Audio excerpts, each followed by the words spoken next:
Discharge. Discharge from liability on an instrument can occur in several ways, including by payment, by cancellation, and as previously discussed, by material alteration.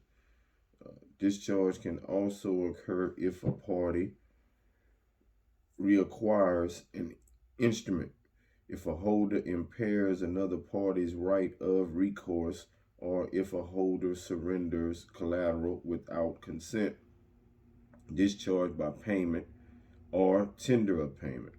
All parties to a negotiable instrument will be discharged when the party primarily liable on it pays to the holder the amount due in full. UCC 3602 3603. The same is true if the drawee of an unacceptable draft or check makes payment in good faith to the holder. In these situations, all parties on the instruments are usually discharged. In contrast, such payment may be any other party, for example, an endorser, will discharge only that party and subsequent parties on the instrument. The party making such a payment still has the right to recover on the instrument from any prior parties. A party will not be discharged when paying in bad faith to a holder who acquired the instrument by theft or who obtained the instrument from someone else who acquired it by theft, unless, of course, the person has the right of the holder in due course. UCC 3602B2.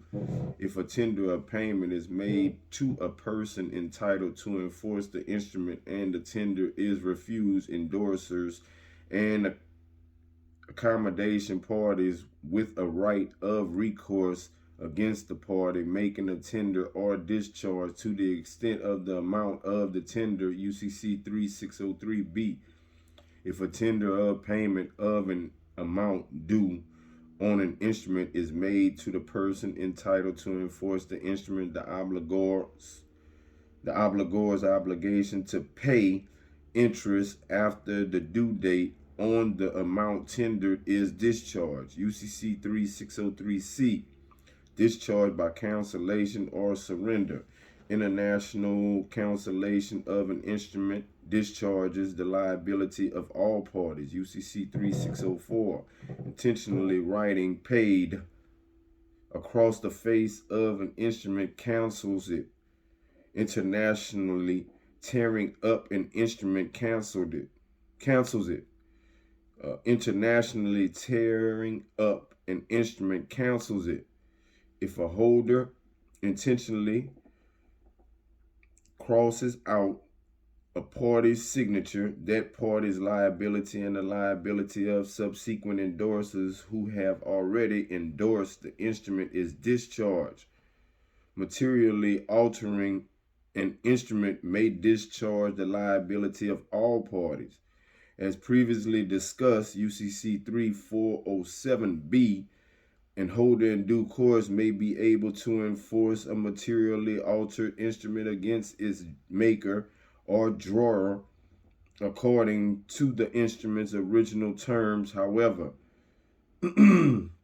destruction or mutilation of a negotiable instrument is considered cancellation only if it is done with the intention of eliminating the obligation on the instrument. UCC 3604A. Thus, if destruction or mutilation occurs by accident, the instrument is not discharged and the original terms can be established by parole evidence. UCC 3309. A notes holder may also discharge the obligation by surrendering the note to the person to be discharged. UCC 3604 AI. The question in the following case was whether the lender's surrender of a note marked paid was sufficient to show an intent to cancel and thereby discharge the note. Huntington National Bank versus Mark. Background and facts. In July 1998, Edith Mark bought a 1997 Ford F-150 pickup truck. Mark signed a loan agreement with Huntington National Bank of Ohio for $19,072.05 to finance the purchase, granting the bank a lien on the truck. She had made 20 of the 26 required monthly payments on the loan when she received in the mail the original agreement stamp paid on her truck's certificate of title, stamped lien canceled. She stopped making the payments. Huntington filed a suit in an Ohio state court against Mark to recover $14,876.83, the unpaid amount of the loan. Robert Smith, the bank's litigation specialist, testified that the loan agreement had been stamped paid and had been returned together with the title certificate due to the mistakes of fact and clerical error. The court issued a judgment in favor of the bank. Mark appealed to the state in immediately appellate court. In the language of the court, appellant asserts that the trial court erred in finding that appellee's surrender of the loan document did not constitute a valid cancellation of the lien. Appellant contends, citing Ohio Revised Code section 1303.69, Ohio's version of UCC 3604, that appeals employee, either at the direction or under direct supervision of appellee, canceled the lien on the vehicle. Appellant notes that she did not request this action and that appeal did it on their own. The appellee did it on their own voluntarily. Thus, appellant reasoned the fact that the document was stamped with the official stamp at the direction of or by employee under the direct supervision of the appellee demonstrates the intent to discharge the debt. Appellee agrees that the record supports the trial court's conclusion that it inadvertently released the lien on the certificate of title and forwarded the original personal loan agreement Mark paid by mistake.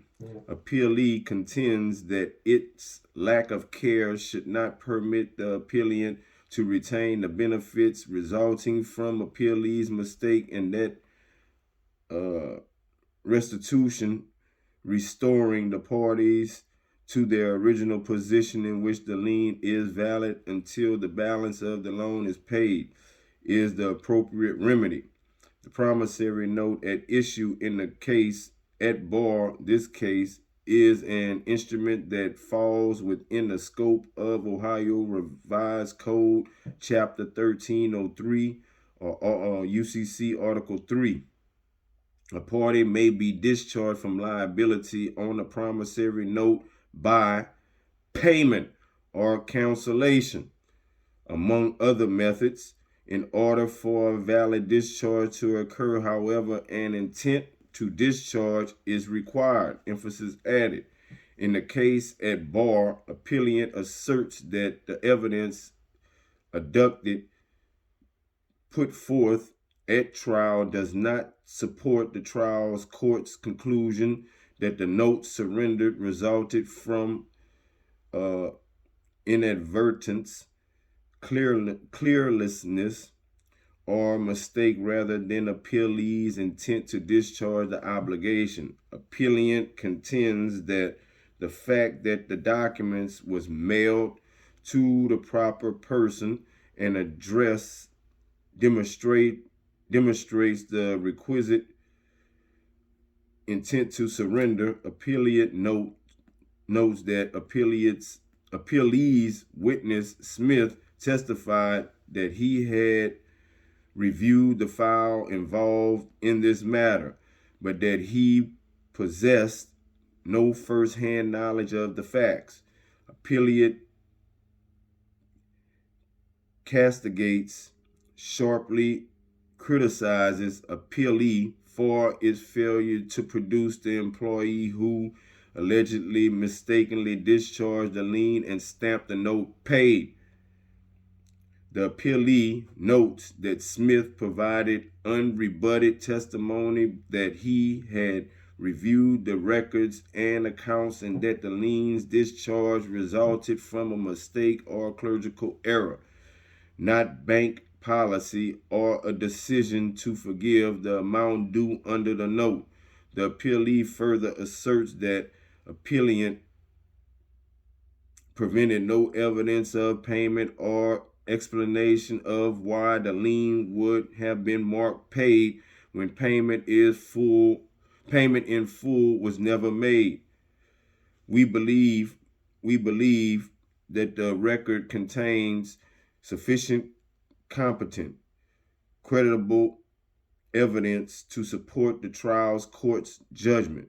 The trial court determined that the surrender of the note and the release of the lien occurred through a clerical error or a mistake. Thus, the court concludes that the surrender of the note did not constitute a valid discharge of the obligations in view of the fact that the appellee lacked the necessary intention to discharge the obligation. After our review of the evidence, we find no error with the trial court's conclusion.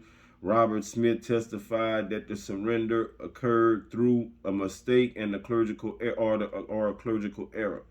His testimony provided an adequate basis for the trial court's finding, decision, and remedy. The state intermediate appellate court affirmed the judgment of the lower court in favor of the bank. Smith's testimony that the surrender of the note stamp paid was due to a clerical error or a mistake was sufficient to show that the bank did not intend to discharge the note. Thus, its surrender did not constitute a valid cancellation. What if the facts were different? Suppose that the trial court had not found Smith's testimony to be creditable and had issued a judgment in Mark's favor. Would the result on the appeal have been different?